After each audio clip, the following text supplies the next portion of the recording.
Welcome to the Howdy Boomy Show. Here it is Monday, the last day in July. Summer's going by quickly. I hope you are surviving the heat.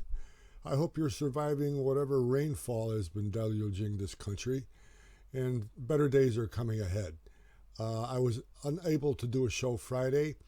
I was traveling, and usually we have the Schiffhead of the week. We'll do that, two of them, one of them today and one of them on Friday. I flew.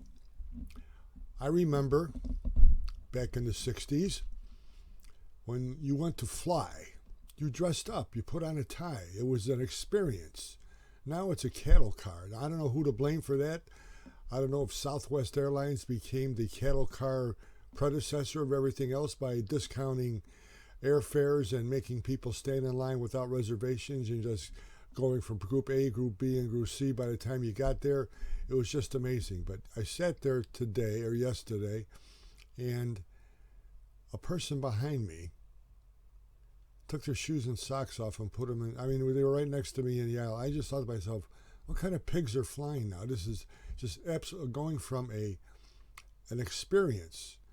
Braniff Airlines, when they used to have very, very bright planes and wait in stewardesses brightly, and how being a stewardess was a great, great thing back in the 60s and early 70s. And now it's a cattle car. I feel bad for the stewardesses. I feel bad for the pilots. I feel bad for all those people who have to deal with some of the really strangest people in the world who get on an airplane. But flying now is nothing but a hassle.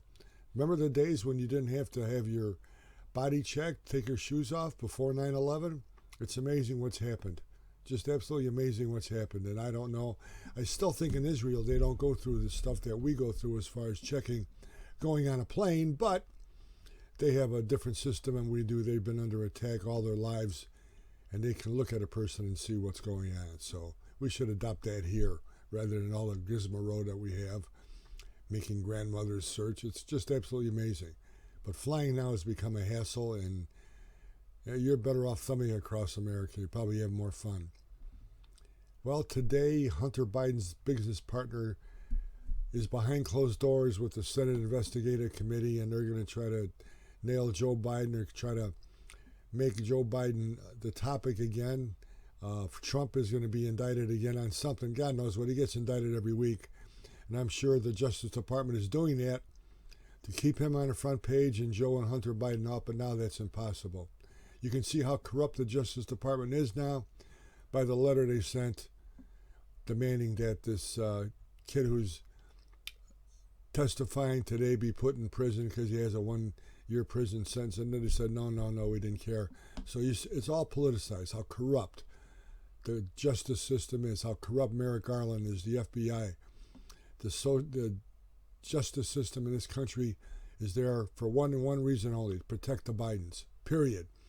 Most crooked family I've ever seen in my life. So I hope tomorrow when we get some information, I hope they're at least beginning to realize that Hunter Biden didn't do this all by himself. He's not smart enough.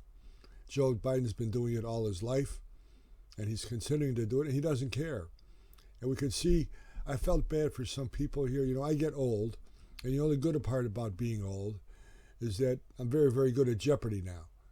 But when you're old and you're a baby boom, when you look back on the days when Congress was more responsive to our needs, it's just amazing to me that you sat there and you look at the President of the United States, who really can't conduct a 10-minute conversation, especially off the cuff. Mitch McConnell froze in front of a microphone. Dianna Feinstein has no idea where she is. It's time to pass the baton. They're too old. I mean, that's it. I mean, age is nice. You respect them.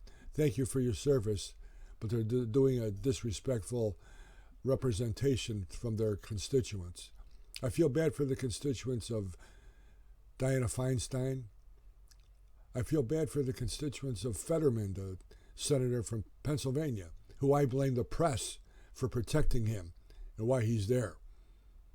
Dr. Oz was running against him. They didn't like him because he liked Trump. Anything with Trump they don't want anything to do with. And look what they have now. Basically a vegetable. He has no idea what's going on. And that's supposed to be a representation. I blame all the newspapers, all the press in the state of Pennsylvania for abandoning their constituents abandoning their voters. Put Dianne Feinstein and Joe Biden and Fetterman at a table together with Mitch McConnell, and you've got silence. It'd be interesting to have them play poker. How long would that last? Absolutely amazing. Our Schiffhead of the week usually is politics. With all the stuff that's going on, it's very, very easy, because this award is named after the Democratic liar in Congress, Adam Schiff, to go through Congress, to go through the White House, to go through anything in the branch of government and find someone who is just absolutely a liar, a corrupt, just an idiot. Well, I'm going into the world of sports this week, just at a little lighter note. And Sean Payton was a tremendous head coach for the New Orleans Saints. He was a assistant with the Dallas Cowboys when he started. And Nathaniel Hackett was the head coach of the Denver Broncos last year, and he just muddled everything up. Russell Wilson was a disaster. The Denver Broncos were a disaster after years and years of success with John Elway and those guys. And Sean Payton took over the Denver Broncos and publicly said what a terrible job Nathaniel Hackett and that coaching staff did last year. I have never seen another NFL coach denigrate a fellow coach the way Sean Payton just did. Maybe in private you could do it, but boy, that was just a terrible, terrible thing to do.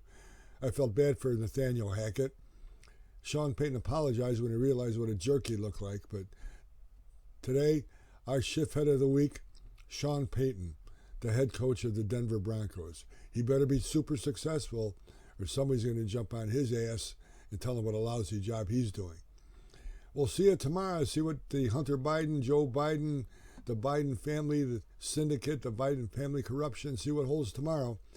It's like a soap opera.